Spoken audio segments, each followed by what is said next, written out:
So I've been diving deep into the AI rabbit hole, and there are lots of opinions and doom porn talking about mass layoffs, talking about the end result being universal basic income. So what I want to do here is actually work with someone or talk with someone who's actually using AI. We could break down what it can do and what it can't do, and why mass unemployment and universal basic income may not be the result of this AI evolution. Of course, that means we're talking with Dana Dunford from Hemlane. How you doing, Dana? Great. Thanks so much for having me again. Yeah, I could not believe the rabbit hole I jumped into the other day after DeepSeek and digging into AI. And Yeah. there are lots of people putting out some very scary utopian environments where we no longer have to work and that Yeah. we rely on universal basic income. We will all be artists and things of that nature. So I thought we should step back. We're both software professionals, really talk about how machine learning is evolved into AI and really talk about what AI can and can't do and why it's just another tool.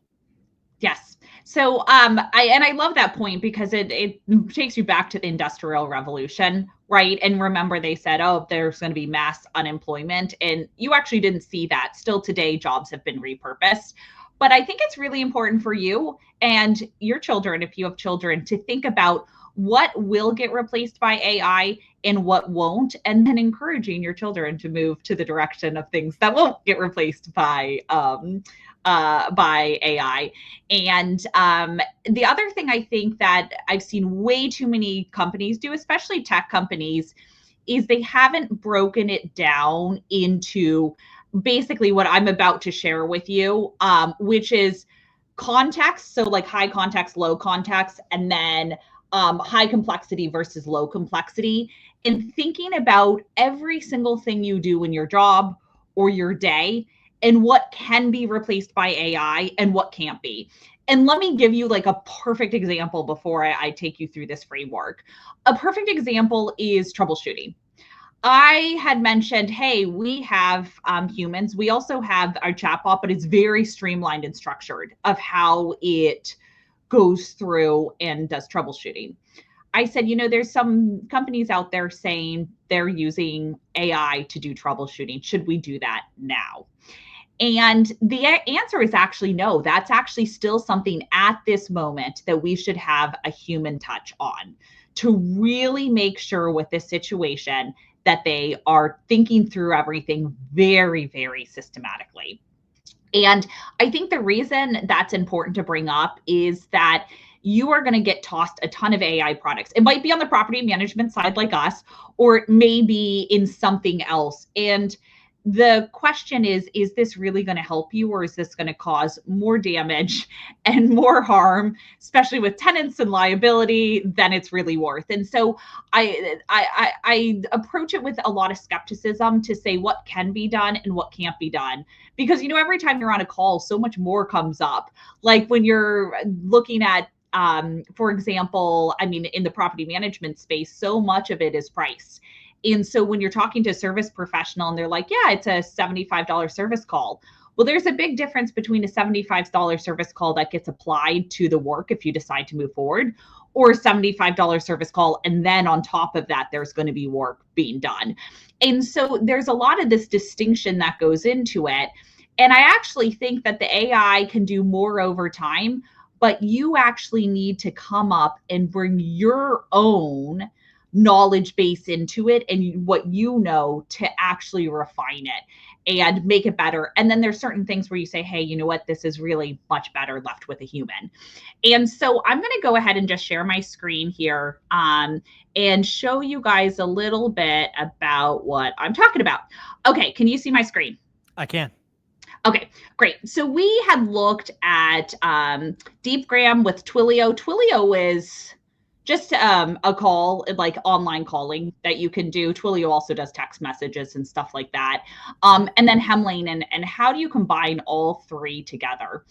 And this is what's so important with anything you do, to put it into these quadrants first. So there's high EQ at the top and low EQ at the bottom. So that's on your vertical axis, and your horizontal axis, just for those who are listening, is low complexity on the left, high complexity on the right. Yeah, and If just for you, someone, if they haven't heard the term yeah, EQ, could you define that for them? yeah, your EQ is basically, actually you can take a test on it, but it's basically like how smart, like how much do you have to think logically about certain things in order to understand and be able to, with the person you're speaking with, understand what direction this is going and how to actually solve it. Is there like a better, I guess, definition that you would use for it? Probably something more in No, I think that's layman's right. terms. Yeah, I think EQ stands for emotional quotient. There was a big book about it 2 decades ago, maybe longer. It's just basically how you can internalize the full picture, right? Not only the facts being said, but the tonality, the body language, just a lot more to take in. And that's really where AI and frankly computers fail, right? They're very much fact Yes, based, ABC, 1, 2, 3. They don't understand the tone. They don't understand the baby's crying in the background when there's a dog. They don't understand all these other factors. factors. Yeah. So yeah, that's what EQ is to me. You just said that so much more eloquently than me, so I'm glad you stepped in with that.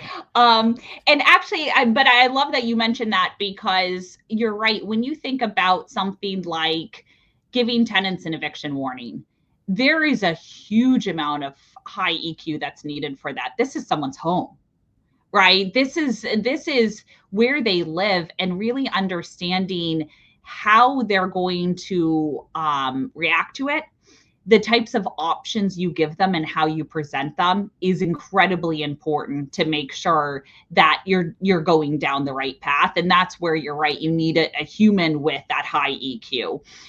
Same with solving difficult maintenance issues, because there's certain cases where you have to ask all of these other factors. To your point, you hear a baby screaming in the background, and understanding, hey, these people don't have like a second place to go take a shower, versus there might be another one who has a gym nearby and they can go. And so anything that requires some sort of a sympathy towards a person, to say, yeah, I understand exactly where you're coming from, you're right, it's much harder for a computer to take that over. And so chatbots tend to gravitate towards high EQ, high complexity. The ones who do, they tend to fail. Like they don't do well. And so what you'll notice is like solving math problems. You can put that into, there's no EQ needed with that, or very low. You can just put that into ChatGPT and get an answer. Or just confirming availability, like for a service professional, when are you available? What times are you available? That's something that AI can do very easily, because that's low complexity and low EQ. Or if there's some repeatable process, like how do I request rent in the Hemlane system? That again would be something that you could have AI solve.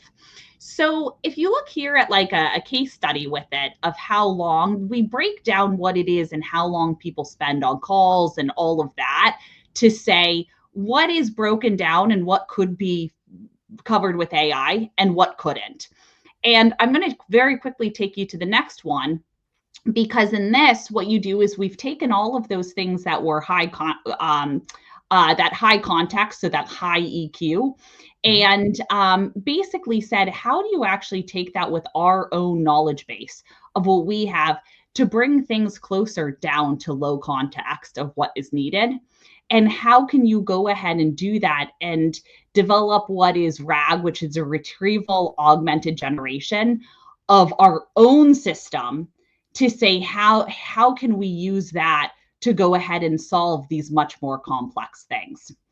And so I'm going to pause there. I'm sure you have a lot of questions on it. And so would love to hear from you on kind of your thoughts on it, Michael, as I just threw this your direction.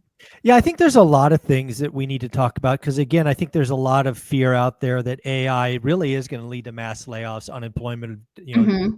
10% or more, and in utopia, maybe even universal basic income. All right, maybe that's AI and robotics together. Yeah. But really, what you've shown here, and how I internalize this with all my reading I've done the last 7 or 8 days, is anytime there's two people or more involved, AI breaks down. Because I mean, just think about Mm-hmm. it. Are we going to have chat bots talking to each other? I mean, is Yeah. that I mean, is that really what that's not what we want, right? That's just not EQ, right? That's just not how the world works. Now, are you trying to troubleshoot something, right? Do you want to, do you want to scour YouTube University for the how-tos and this? Right. If you want to do self-learning, AI is amazing. If you want to do anything kind of on a solo mission, amazing. You want to do math, amazing, right? You want to double check, you want to go dig for facts, it's great. You want to, outline something, great. If there's already a knowledge base out there, AI is going to help with that stuff. But here's the deal, and this is the same thing back to the Industrial Revolution that people just don't get. Yes, there will be millions of jobs lost.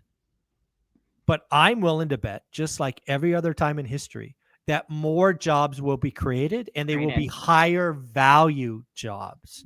Yeah. So net, we're positive. If you just want to focus on the call center losing 20% of their level 1 support, go ahead. There's still going to be plenty of level 2 and level 3, right? It's just comical that people haven't learned from history. Shoot, go to AI and ask about the Industrial Revolution.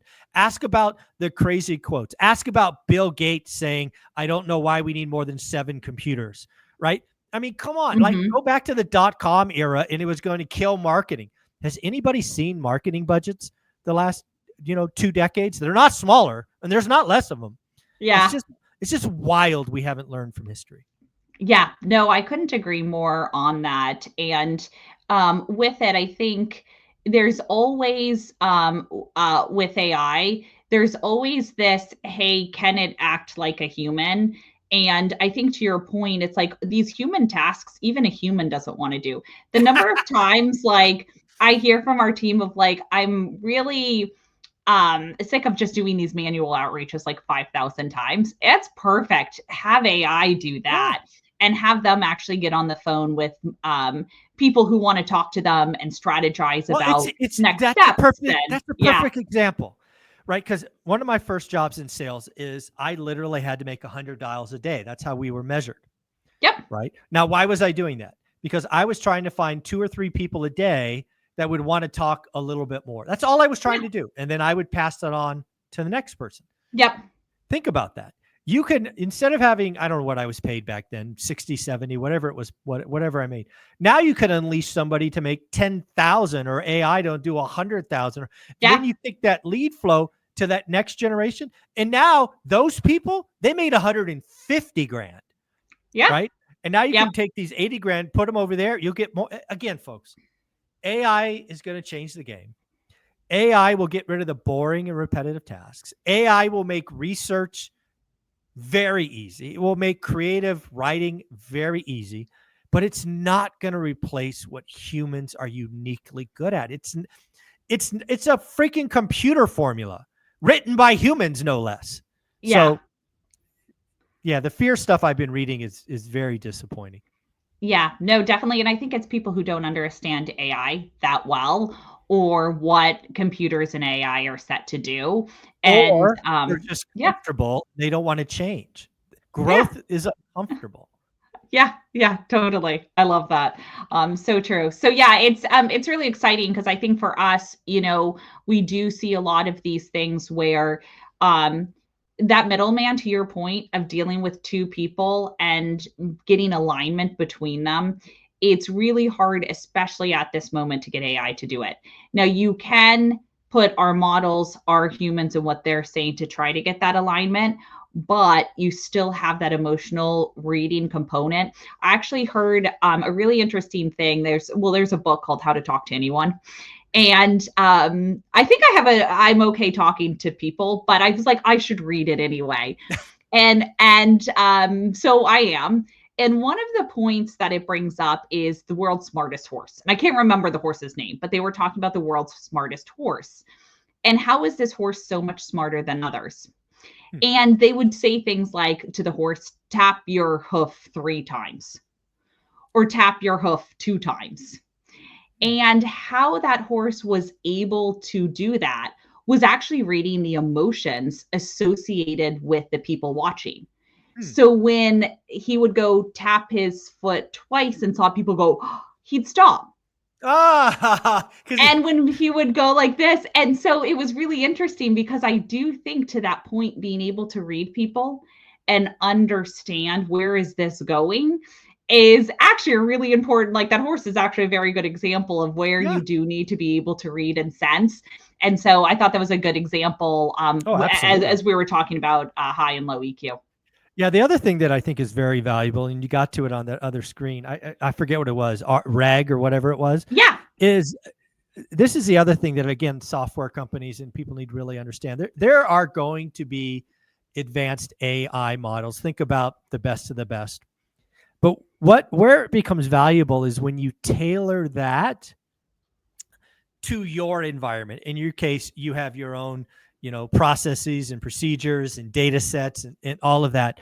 That's where, the real muscle of AI comes in, right? Because eventually, if it's not already there, they're all going to be the kind of same engine.